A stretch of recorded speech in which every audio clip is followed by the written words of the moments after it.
ফখরুল কইছে না পশ্চিমা শক্তি বিএনপি ক্ষমতা দেখতে চায়, মনে আছে না? আবারও শোনেন। বিএনপিকে দেখতে চায় এখন আন্তর্জাতিক বিশ্ব এবং বাংলাদেশের মানুষ।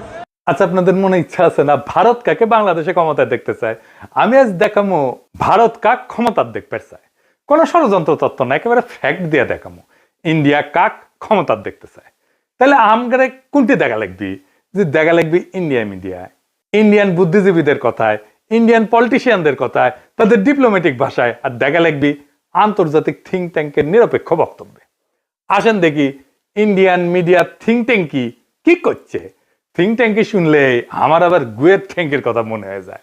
যাই হোক, আসেন দেখি। প্রথমে দেখি টিভিএস এর একটা স্টোরি। মোটামুটি সবকিছু একসাথে করার চেষ্টা করেছে তারেক রহমানের দেশে আসা নিয়ে ইন্ডিয়ান মিডিয়ান নিউজ গুলো।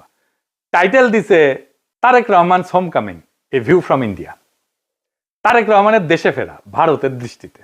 তারা বলতেছে এটা potentially game changing political moment, মানে রাজনীতির গতিপথ বদলাই দিতে পারে এমন মুহূর্ত। এখানে ওরা করছে, একটা পত্রিকা লিখেছে, ইংরেজিতে লিখেছে, ইংরেজি যেহেতু লিখেছে ঠিকই লিখেছে, তাই না?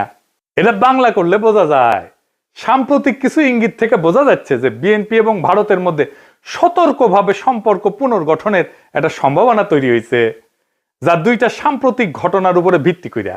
প্রথমত উল্লেখ করা হয়েছে যে ডিসেম্বরের শুরুতে ভারতের প্রধানমন্ত্রী নরেন্দ্র মোদী খালেদা জিয়ার অবনতিশীল স্বাস্থ্যের বিষয়ে উদ্বেগ প্রকাশ করেন এবং সব ধরনের সহায়তা দেওয়ার প্রস্তাব দেন। এর জবাবে বিএনপি দ্রুতই প্রকাশ্যে এই উদ্যোগকে স্বাগত জানায় এবং মোদীর প্রতি তাদের আন্তরিক কৃতজ্ঞতা প্রকাশ করে।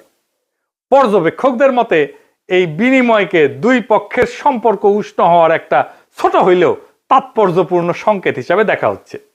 ভারতীয় কর্মকর্তারা হয়তো রহমানের, মানে তারেক রহমানের নেতৃত্বাধীন বিএনপিকে বাংলাদেশের জন্য আরো প্রেডিক্টেবল, উদারপন্থী এবং গণতান্ত্রিক বিকল্প হিসাবে দেখতে পারেন।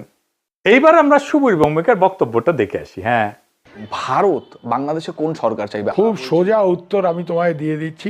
Awami League is not in election, next best option is BNP, obviously not Jamaat. তারা অলরেডি 50 লাখ লোক নিয়ে জেহার টেয়াদের হুমকি দিচ্ছে।